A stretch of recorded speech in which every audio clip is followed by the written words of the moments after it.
To sleep is to refuse to produce. The phrase sounds absurd, but the more you hear it, the more it starts to make sense. Perhaps it's because we live in an age where resting has become synonymous with laziness, where disconnecting is seen as weakness, where even rest needs to be productive. We wake up to the alarm and fall asleep to the guilt. We spend the day connected to everything but ourselves. We work, we reply, we produce, we click, we post. But deep down, we carry a silent feeling of exhaustion, not just of the body, but of the soul. Have you ever felt this way? As if there was an invisible overload pressing down on you all the time. As if the simple act of resting is in conflict with everything the world demands of you. It's not your impression. There's something deeper going on. South Korean philosopher Byung-Chul calls it the performance society. We no longer live under the weight of obligation. We live under the weight of freedom. And this freedom enslaves us. Because now we are the ones exploiting our bodies, our minds, and our limits, smiling as we sink. We live in a culture that doesn't allow us to stop. And when we try, we can't. We lie down, but we don't rest. We close our eyes, but our minds are still at war. Insomnia is no longer an isolated disorder. It's a collective cry, a chronic symptom of a society that has taught us that sleep is a waste of time. But what if sleep was the exact opposite? What if sleeping well was today's most revolutionary act? A silent way of resisting a system that wants everything from us. That's the journey we're going on now.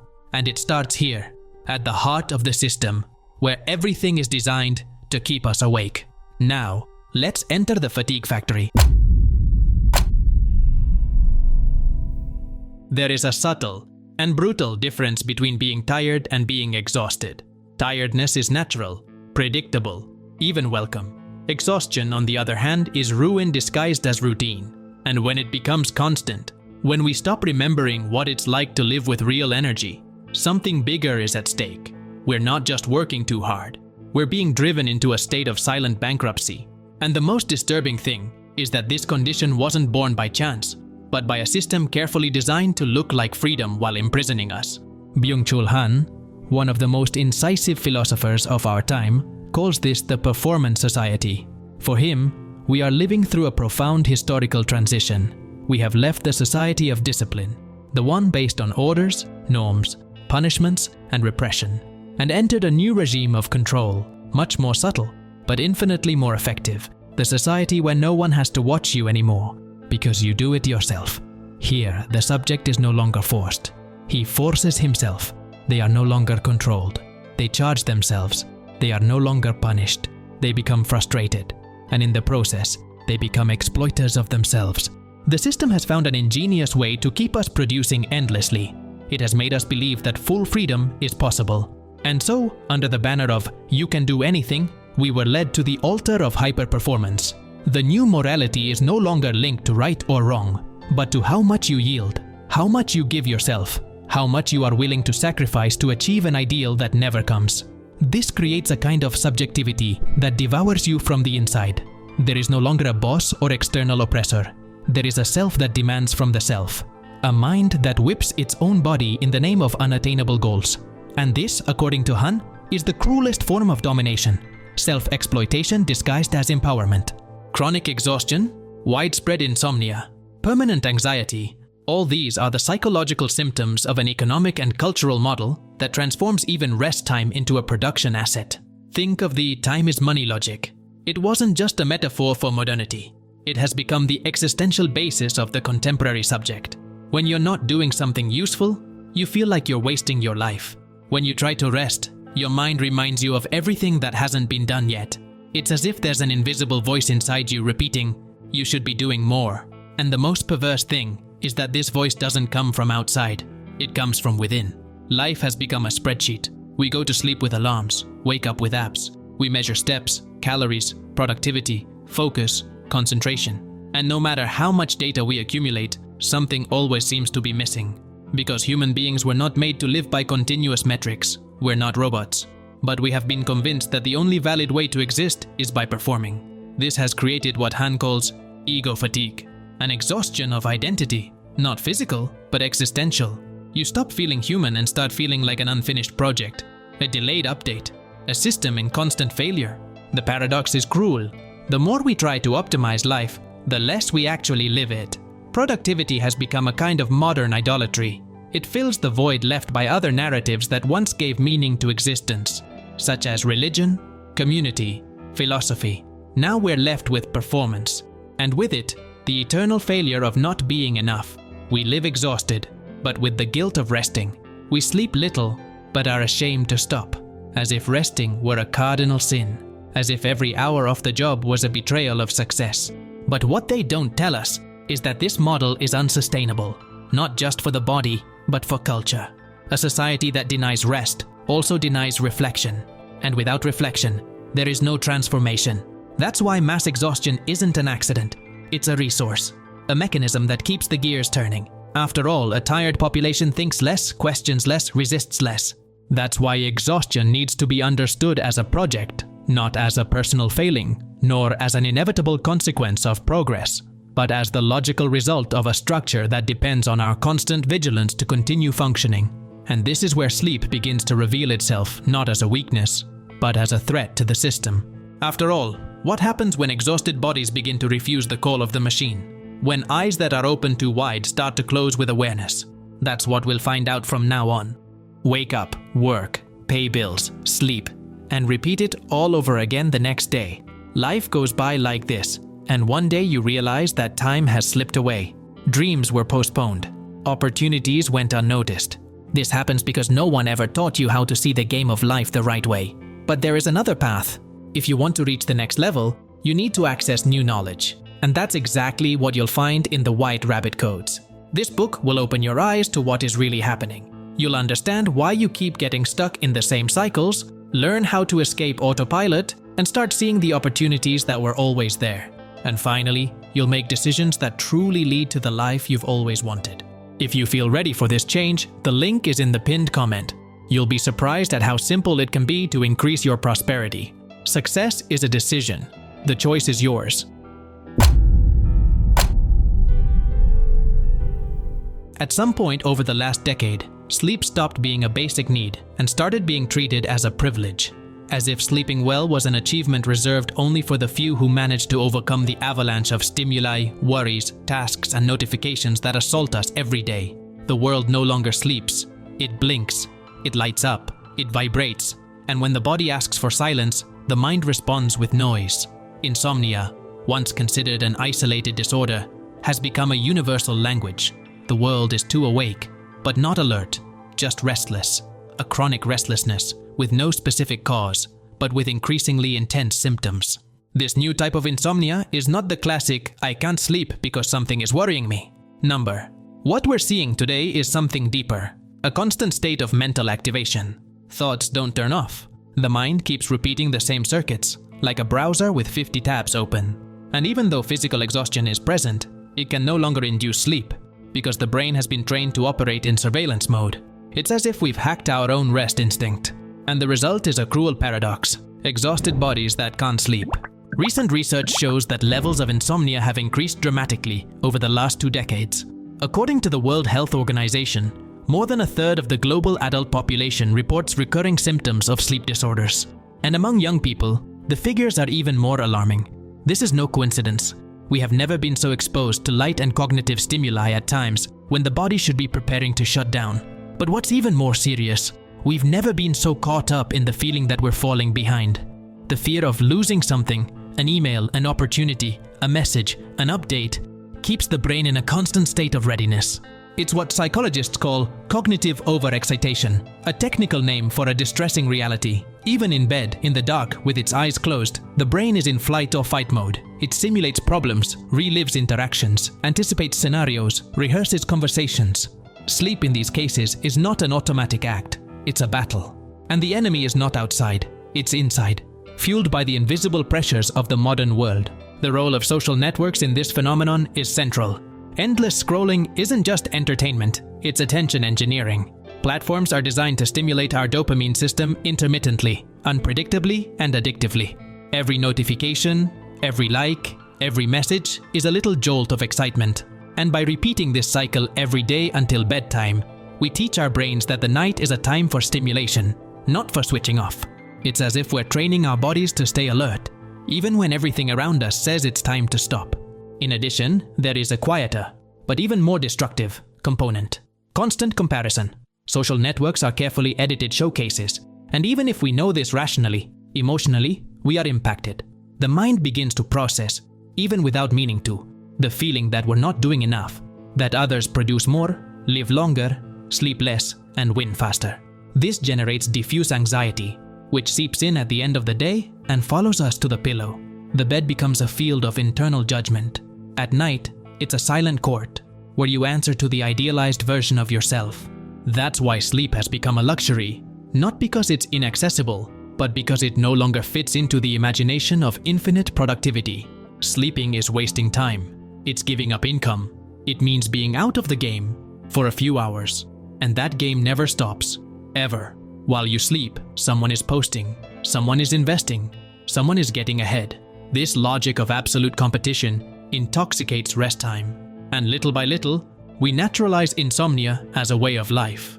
Waking up tired has become normal. Sleeping badly, a stage of success. Being exhausted, a silent trophy that shows commitment. But what they don't tell us, or prefer us not to know, is that this chronic insomnia has a very high cost. It compromises our cognition, our creativity, our memory, and our mental health. It makes us more reactive, less empathetic, more anxious, and less resilient. It turns the human experience into a state of continuous survival. And in the long term, it makes us ill, not just physically, but spiritually. Because to live without rest is to live without pause. And without pause, there is no contemplation, there is no depth, there is no meaning. What we are seeing is not just a clinical problem, it's an emotional, psychological, and cultural pandemic. Insomnia is no longer an individual symptom. It is the mirror of a world that has lost its rhythm. And it has become dangerous enough to sicken its inhabitants simply by existing at constant speed. Insomnia is killing us, but perhaps there is still time to reverse this process. To do so, we need to understand what happens to the body when it is prevented from stopping. There is a widespread idea in performance culture that the body can take it, that all it takes is willpower, that exhaustion is something weak people do, that sleeping is a choice, almost a whim. This thinking, although popular, is a dangerous lie, because the body can't take everything. It tolerates, it accumulates, it endures as much as it can, and when it can't, it collapses. But unlike the mind, which struggles, explodes, and complains, the body speaks in silence. And often, when we finally hear what it was saying, it's too late. For a long time, we associated sleep with laziness. The idea that time spent sleeping is time wasted has infiltrated our culture so deeply that today we feel guilty about resting. But science has shown, with irrefutable evidence, that sleep is anything but a waste of time. It is, in fact, the most sophisticated and strategic moment in human functioning. During deep sleep, the brain carries out processes that no other activity can replace, consolidating memories, organizing information, cleaning out toxins. And when this cycle is interrupted, the consequences are not just tiredness, they are damage. Matthew Walker, one of the world's leading neuroscientists when it comes to sleep, says that sleeping less than 6 hours a night not only reduces attention span, but literally blocks the mechanism for forming new memories. It's like trying to save files with your computer turned off. The information simply doesn't get through. The feeling of being alive but not present, of living your days like a fog. This disconnection is a reflection of a brain that is denying experiences because it can no longer process them. And that's not the only problem. During sleep, the brain activates a cleansing system called glymphatic, responsible for eliminating toxic proteins that accumulate during the waking state. Among them is beta amyloid, strongly linked to the development of Alzheimer's. When we don't get enough sleep, this protein is not eliminated. It accumulates, and this accumulation, day after day, night after night, considerably increases the risk of brain degeneration over the years. In other words, sleeping badly today could mean losing your identity in the future. But the damage is not limited to the brain. The entire body goes into a state of permanent alert when sleep is compromised. The immune system, for example, suffers a drastic drop in efficiency. A single day of sleeping only 4 or 5 hours reduces the activity of cancer defense cells by more than 70%. This is not a metaphor. This is hard data, measured in the laboratory. The World Health Organization has already classified shift work, which disrupts natural sleep cycles, as a probable carcinogen. and yet we continue to treat rest as if it were negotiable. Men who sleep less than 6 hours a night have testosterone levels comparable to those of someone 10 years older. This means that sleep doesn't just regenerate us, it keeps us young. When deprived of deep sleep, the heart loses its ability to reduce blood pressure during the night, and this break is essential for keeping the cardiovascular system healthy. Sleeping too little throughout life doubles the risk of heart attacks and strokes, not to mention the metabolic effects, changes in insulin regulation, increased appetite for carbohydrates, weight gain, chronic inflammation. Even aesthetically, the body feels it. 2 days of poor sleep can make you look up to 4 years older, but it's not just appearance, it's functionality. Your concentration, your mental clarity, your ability to make decisions, all of this collapses. Staying awake for more than 18 hours compromises your cognition as much as being legally drunk. The only difference is that nobody sees it, because insomnia doesn't leave a smell, it doesn't drag words, it doesn't stumble on sidewalks, it just settles in silently and eats away at you from the inside. This physiological collapse is the invisible price we pay for living in a world that has trained us to value performance over preservation. The body is screaming, but we're so used to the noise that we've forgotten what the silence of health sounds like. And once again, the paradox repeats itself. We try to have more energy, giving up the only thing that really regenerates it. Sleep is not a luxury. It never has been. It's a non-negotiable biological need. It is the source code of our physical, cognitive, and emotional stability. And neglecting it night after night is like saving matches in a burning house. In the next chapter, we'll move on from diagnosis and look at rebellion. Because in the face of a world that tries to keep us awake by force, perhaps sleeping well is the most radical gesture of freedom we have left. Is this content making you reflect and sparking new ways of thinking? If so, click the super thanks button just below the video. It's a way to say thank you and help me bring more content like this to those who need to reflect on life. There is a subtle but extremely powerful belief that to live is to act, that movement is superior to pause, that productivity is synonymous with a successful life. But this belief, fed daily by metrics, targets, and notifications, robs us of something essential, the right to stop. Not out of laziness, but out of wisdom. Because resting, truly resting, in a world that celebrates exhaustion is a profoundly subversive gesture. And when we understand what sleep really represents, not just for the body, but for the structure of the system that surrounds us, we understand. Sleeping well is a political act. This statement may seem exaggerated at first glance. After all, what's political about lying down and closing your eyes? The answer lies in what you are refusing by doing so. When you choose quality sleep, you are saying no to a logic that wants your attention 24 hours a day. You are saying no to the cycle of hyperconnection, to the addiction to continuous performance, to the belief that only those who produce incessantly are worthy. Sleep, in this context, is not just a physiological process, it's a silent refusal. A pause where the system expected consumption, a shutdown where engagement was expected. But how do you sleep in a world that doesn't allow it? How do you re-educate a body and mind that have been trained to remain alert, even when everything calls for silence? The answer lies in understanding, in a radically honest way, that sleep is not a button. It is a system, a deeply sophisticated biological, chemical, and sensory mechanism that requires specific conditions to operate. And we can only sleep well when we learn to create an environment in which this system can flourish. It all starts with rhythm. The human body operates in cycles, the best known of which is the circadian cycle, an internal clock regulated mainly by light. When you wake up and expose yourself to natural light, this clock is adjusted. It understands that it's time to release energy, raise your body temperature, and prepare your brain for wakefulness. As the light fades, the body begins to slow down. It releases melatonin, reduces the heart rate, and cools the body core. This process, however, depends on consistency, and this is where we go wrong. By going to sleep and waking up at random times, by exposing ourselves to screens until late, by consuming caffeine uncontrollably, we mess up this clock, and the body no longer knows when it's day or night. Melatonin, for example, is only produced in low-light environments. A single bright light, such as from a cell phone, is enough to interrupt its release, and without melatonin, sleep doesn't come. In addition, there is another molecule called adenosine, which accumulates throughout the day and signals to the brain that we are getting tired.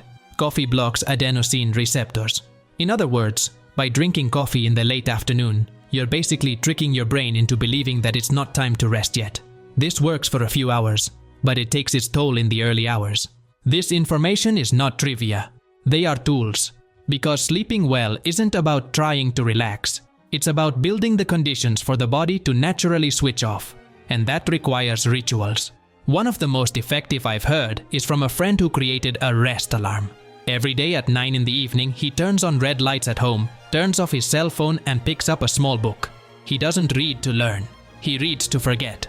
But the most curious detail is the moment he lies down. When he closes his eyes, he begins to imagine in detail a route he takes every day, the morning commute with his dog. He visualizes every step, every sound, every smell. In doing so, he tricks his mind.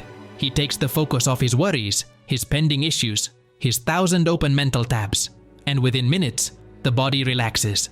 This is what many people call sleep hygiene, but I prefer another name, physiological self-defense, because we're not just trying to sleep, we're protecting ourselves from a world that no longer respects silence, from a culture that ridicules rest, from a logic that measures human value by the ability to never stop. Creating a consistent sleep routine, limiting exposure to blue light, keeping the bedroom temperature low, avoiding caffeine at night, regulating schedules. All this is not a list of rules, it's a survival strategy. But more than that, it's a reconnection with the body, with a rhythm that isn't digital, that doesn't have a feed, that doesn't vibrate. It just exists, in its silent, organic beauty. Reconnecting with sleep is, in essence, reconnecting with ourselves. Because it's in the pause that we find ourselves again. It's in the dark that the brain cleanses itself of excesses. It is in the absence of stimuli that the soul can breathe. To rest, in this hyperactive world, is to refuse to be just a cog in the wheel. It's remembering that, before being productive, you need to be alive. And maybe, just maybe, by learning to rest, we are rediscovering what it means to truly exist. At this point, you may be starting to see sleep through different eyes. No longer as a neutral moment between two productive days, but as a border, a resistance, a reminder that behind the numbers, metrics, and obligations, there is a human being trying to remain whole. What we call fatigue has never been just physical tiredness. It's the tiredness of always having to be more, always better, always awake. As if life had become a race in which we no longer know why we started running, let alone where the finish line ends. Byung-Chul showed us that the oppression of our time doesn't come from outside. It comes from within. There is no watchman controlling us. We take on that role ourselves. We internalize the system's gaze. We start charging ourselves, measuring ourselves, punishing ourselves. And the cruelest thing, we applaud this as if it were freedom, as if choosing our own punishment were a sign of evolution. That's why sleeping has become an act of courage. Because going against this logic means regaining control over time, over your body, over life itself. Science has revealed something non-negotiable. Without sleep, the body collapses. The mind becomes disoriented. Memory fails. Immunity drops. The heart suffers. The brain gets sick. And all this happens slowly, silently, without warning, until one day it seems natural to live in collapse. But it's not natural. It's been normalized. Sleep is not the problem. It's the answer, a simple, powerful, ancestral response that we've forgotten how to practice. Perhaps the real problem is not insomnia, but insensitivity, the disconnection from a rhythm that is not measured in productivity, but in presence. Because only when we stop do we listen.